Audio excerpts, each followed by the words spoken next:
You're listening to Titans of the Trades. I'm your host, Ryan England, author of Hire Better People Faster and creator of the CoreFit hiring system, a proven process to help growing companies attract and retain only the best.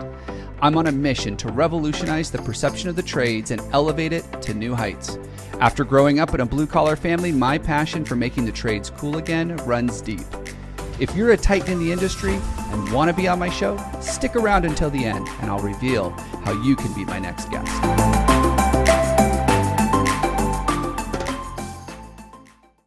Welcome back to another episode. I'm your host, Ryan England, and I am super excited for you to learn from today's guest. Derek's been in the business and he's just been crushing it. I mean, some of the stuff he's going to share on this episode, I'm going to be honest, a little unbelievable. But he's got the background, he's got the systems in place to support everything that he's doing. So I want you to listen to it. If you're struggling right now with building a successful team, growing your company, doubling revenue, hitting your goals, this is an episode for you. So I want to introduce today's guest. He's the owner, the founder of Climate Experts down in Florida, Derek Cormier. Well, Derek, welcome to the show. Hello, thanks for having me. You know, I invited you on because I heard you on another show and I was like, this is a guy that just needs a little bit more publicity. We need to share a little bit more about what you've got going on, because there's so many people right now in the trades that don't think it can be done, that think it's so hard. There's no way that people are doing this through hard work or being smart about it. They got lucky, right? Like that's the thing. We all got lucky. But you shared with me some pretty incredible things about what's happening over there at Climate Experts. And one of them is that you've doubled every year since you've been in business. That you do not struggle to find good people. That you have brought almost all of the office stuff in-house because you have more. This is crazy talk. So I would love for you to spend 60 seconds. Tell us a little bit about who you are, what you do, what you're doing over there at Climate Experts, and then let's dig into some of these things that you're doing that are really challenging what's happening in the industry for so many others. Sounds good. Yeah, so Derek Cormier, I'm from Florida. We're actually located in Melbourne, Florida, so Central Florida, kind of near Orlando, about an hour from Disney World. A lot of people know that. So I started this business in 2016.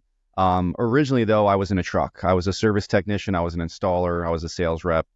I've done every position in the company. I started doing calls off of Craigslist for $29. And we grew it till where it is today.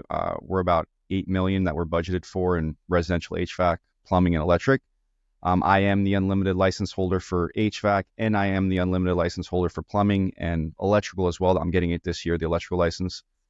So, started at grassroots, no other investors, no other owners. No one really helped me other than the ideas that people shared with me through collaboration. And I'm still in it. I'm still helping it double in growth, even though some people think that's not possible. I always am looking to find a way. Yeah. Well, I think the number one challenge people have in Florida, you don't have a problem with it's hot. I need my air conditioning working. Like you don't have that problem. But I think the big problem that we see people have a lot is technicians. Right. They can't find good quality techs that will deliver, take care of the customer, fill out the CRM stuff. Like they can't find good guys and they can't keep them. But you have actually you said that's not a problem. Yeah, I always find a way. I don't give up. I don't listen to the negativity out there in the world. I look for people that have done it before. So who's finding technicians or developing their own technicians? And I look for things that I can be in control of. So if I'm only looking for skilled labor, people that already have experience in the trades, and typically, they're not the best employees, maybe they're not a culture fit, then I'm looking to probably fail because they're in control of my business. So what we did is we created an apprenticeship program, and we really defined our core values, our vision statement, exactly who we wanted as an employee. And we vet these people. We have a really strong system in recruiting that really determines whether this person's a fit or not. Like we know without a doubt. And you know what? Our employees appreciate that because we protect the culture. We're not hiring anyone that has an EPA license or that breathes. We take them through some pretty in-depth steps to make sure that they're the right fit. And we even trial those people and they get paid for the day before we even hire them. So our system protects our culture. And we create our own. We have an apprenticeship program. We have a training program. Our trade schools in the area are not the best, and I'm sure they're not the best in your area too. So what we did is we're like, we need to create a training program that we can create these people, from people that just want to get into the trades and want to learn. So we get the character, the right fit, and then we train the skills. And now we're in more control, and we're not dependent on this pool of people that's probably just not the greatest. So how long does it take you to upskill someone so that they can get out there, get in their own truck? Maybe they're the right fit, but it takes time before you can trust them to send them out on a job and by themselves. How's that work for you? Yeah, this is why planning is extremely important. Don't wait to fill that role, when you lose the person, right? You need to do this beforehand. So we're always developing people. There's always people in the training path. A typical HVAC apprentice from brand new with no experience takes about 3 months to become a junior installer or a junior tech. And then we have another level of a senior tech or a senior installer. And then we have a lead tech or a lead installer, which gives you more pay, more bonus opportunity, more responsibility. So from brand new in the field, we can get you in a truck to a junior level within 3 months is our training program. Wow. And I'm looking at this. I mean, it's like a $2 to $4 an hour pay bump to be a junior over an apprentice. And then they're out there, they're in the truck, they're doing the work, they're working with their hands, they're learning. And this is the part I love about the trades. Like they're learning a skill for life that helps them do this. Now, 3 months seems really fast. What happens then? What happens at the end of the 3 months? They get in a truck. I'm guessing they're riding shotgun with somebody, right? Yeah, so our training program is a combination of, we have actual working units in our shop where we train them, on real life equipment. We train them in the classroom. We have some virtual training. We use a system called Trainual, where we have training already developed that they have to take testing for. So we've really taken maybe 1 to 2 years of training and we've combined it into 3 months, and it's amazing. I mean, I'll take one of my guys with 1 year experience against someone with 10 years experience, and they'll destroy them. It's just as simple as that, because we're teaching them things other places aren't teaching them. What typically ends up happening is you throw someone out there that can sell, and you hope they can make you money, and they don't really know what they're doing. They try to get the job. When you're in an interview, you're trying to get the job. So people lie. They tell you they know things that they don't really know. And that's why when we put them into this system, they're becoming a junior because they know very quickly they're going to be able to become a senior, and they want to learn the Climate Experts way, the proper way to do it. So we're not throwing someone out there that's made all these promises that they can't fulfill. And we continue to train them after the 3 months apprenticeship program. We do a training every single week for every department, minimum of an hour.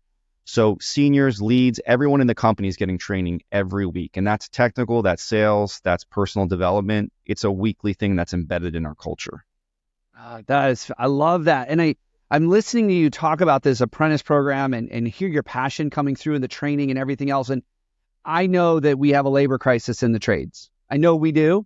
And especially the young generation, they don't want to come in, and a whole bunch of reasons why we don't have to get into on this show. But you're taking these young apprentice, you're teaching them a skill in 3 months, and you're putting them in a truck, and they're actually generating revenue for you. I'm guessing because the lead tech is actually able to move quicker. The guy is there to support them so he can get to more jobs in a day, which ultimately rolls up and takes care of you, takes care of the company, takes care of everybody.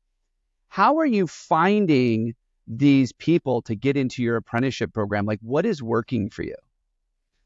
So where I think a lot of people fail in the recruiting process is recruiting is marketing. I've heard you say this on previous podcasts as well, Ryan, and you do a great job at that.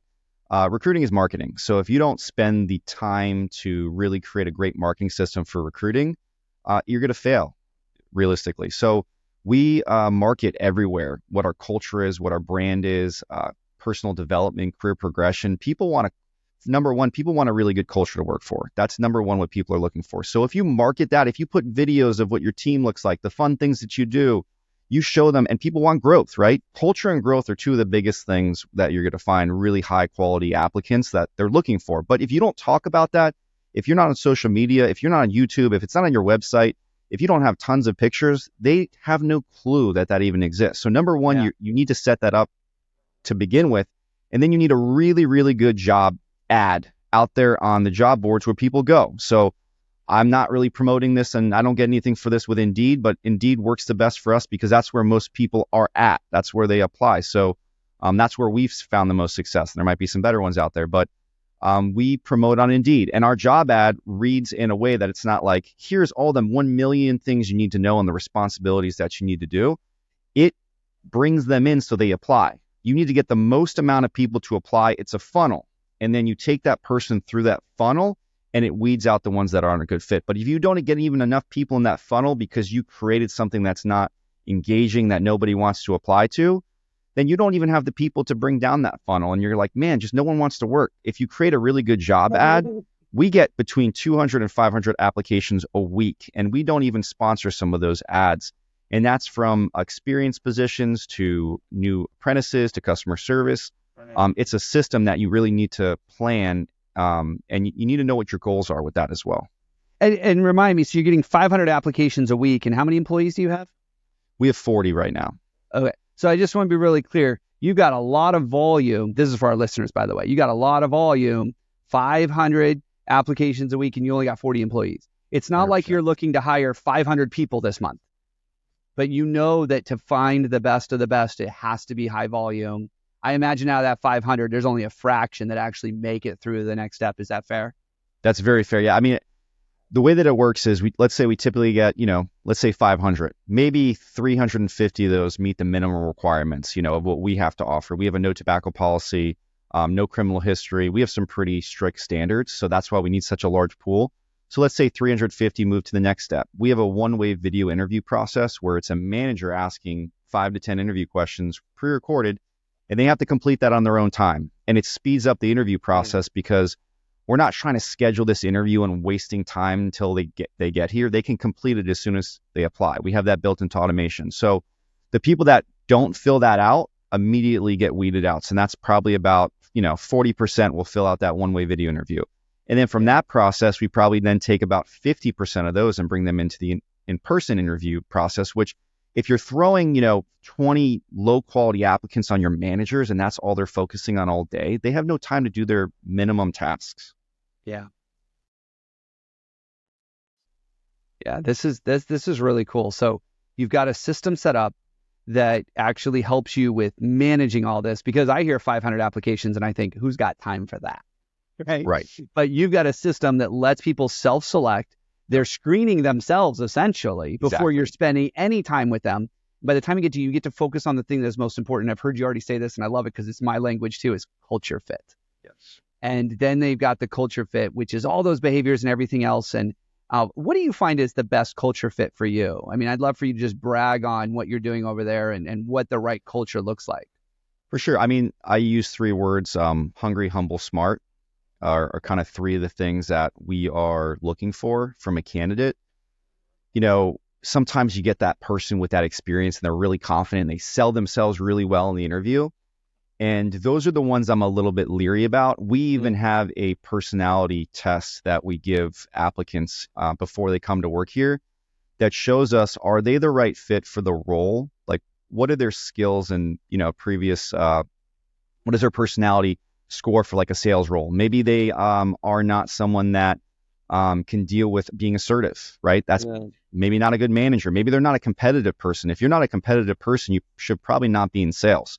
Yeah. So, we will have them take a personality test as well to see if they are, applying for the right role. Because I don't just say, you know what, we're not going to hire so-and-so because they're not a good, fit for the sales role. I'll sell them on a different role if they're a good character fit, hungry, humble, smart. And I'm not wasting that opportunity. I've taken people from other roles and put them into a customer service role and they destroy it because I'm not wasting that opportunity. I'm selling, as soon as they come in the door and they're in here for an in-person interview, we're going to sell them on the role that we need them for, that we think they align best to. We're not just going to say, well, you're not a good fit here, so we're just going to let you go.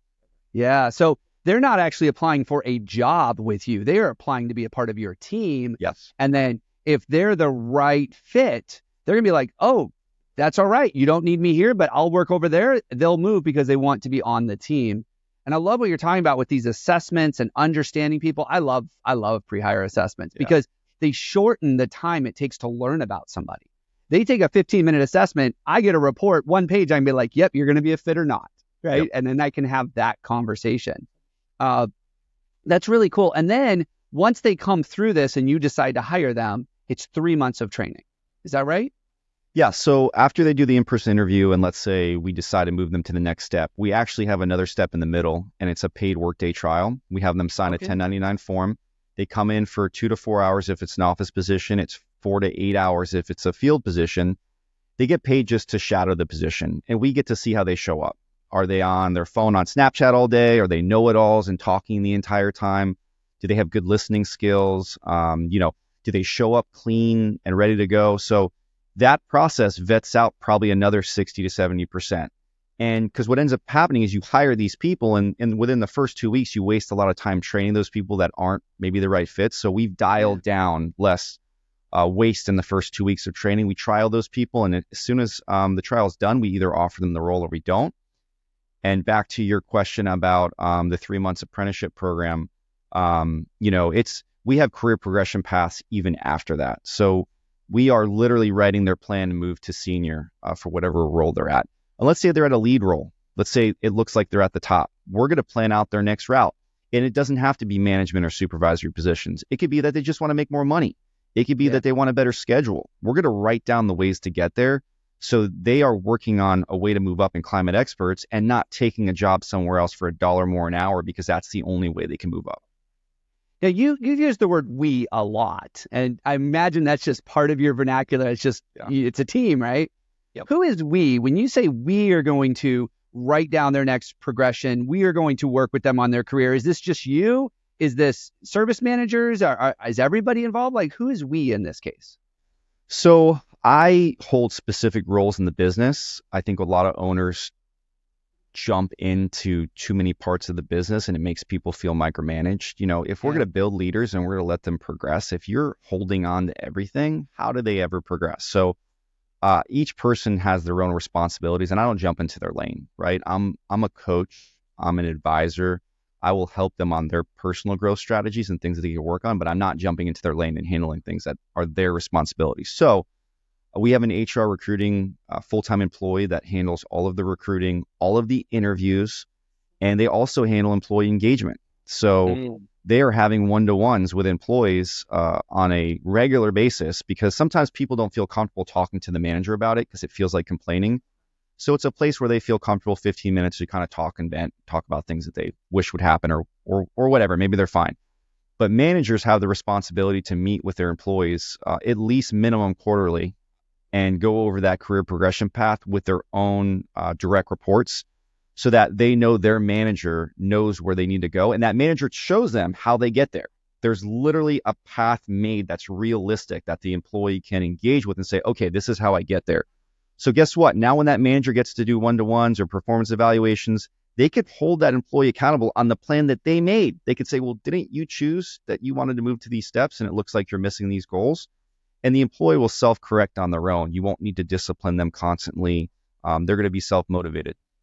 I love that idea of empowering your people. It's something we talk about in our Growth Accelerator program is empower your people to say, this is what the path that I want.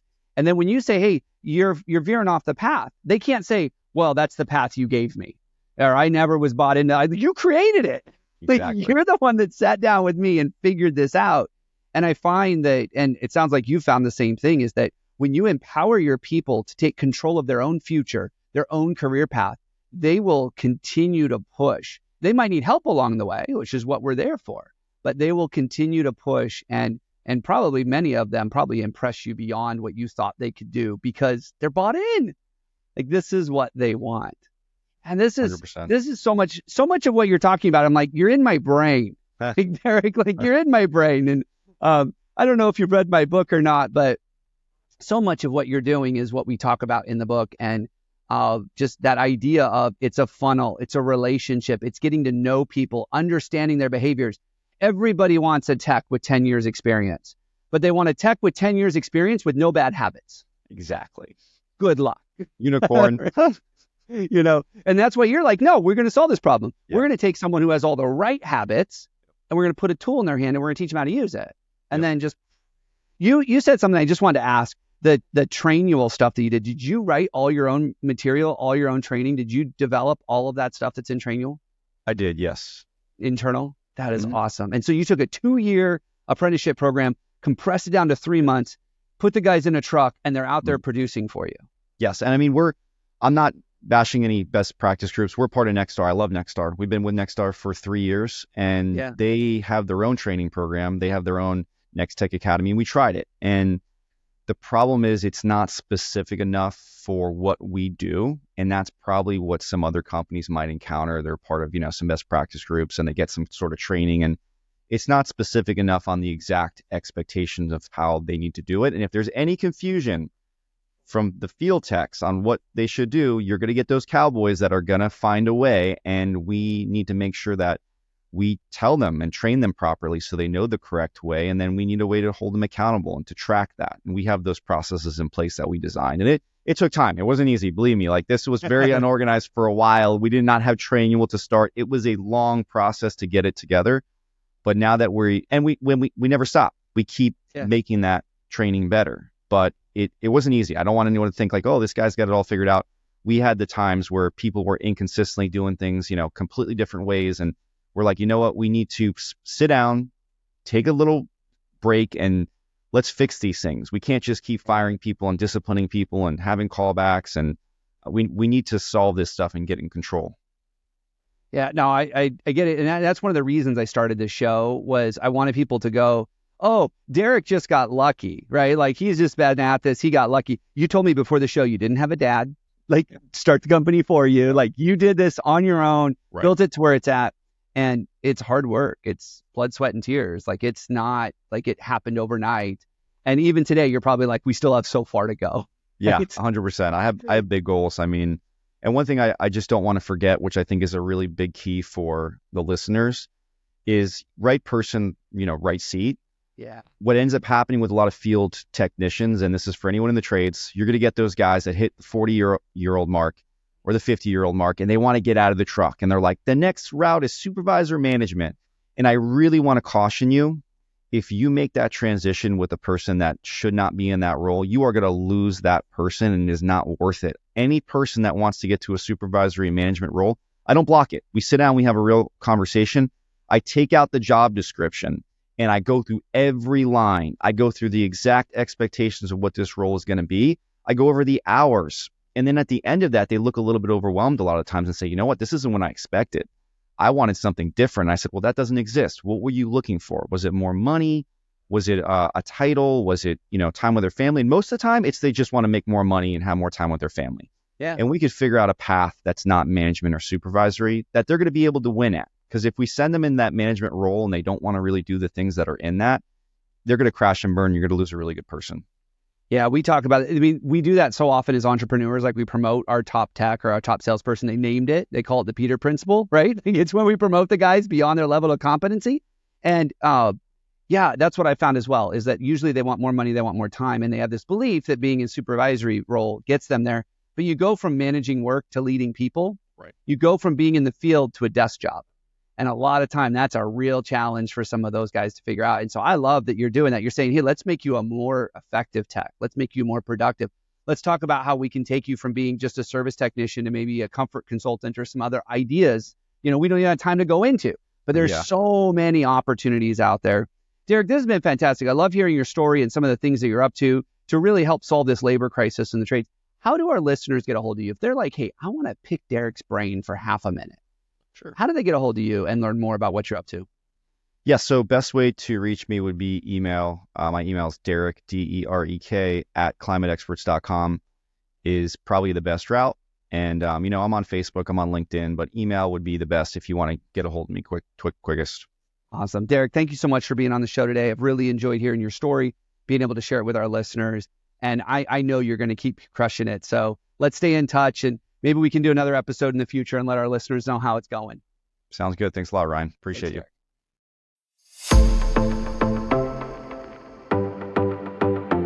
Ryan England here. Thank you so much for listening to Titans of the Trades.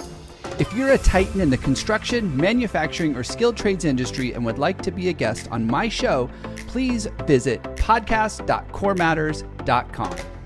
If you found value in this interview, would you share this episode on social media? Just do a quick screenshot on your phone and share it with a friend or post it on social. And if you know someone that would be a great guest, tag them on social media to let them know about the show and include the hashtag Titans of the Trades. I love seeing your posts and guest suggestions. We are regularly putting out new episodes and content. To make sure you don't miss any episodes, click the subscribe button. Your thumbs up, ratings, and reviews go a long way to help promote the show and get me one step closer to solving the labor crisis facing the industry. Want to know more about how we're doing that? Go to our website or follow me on LinkedIn. Thanks for listening.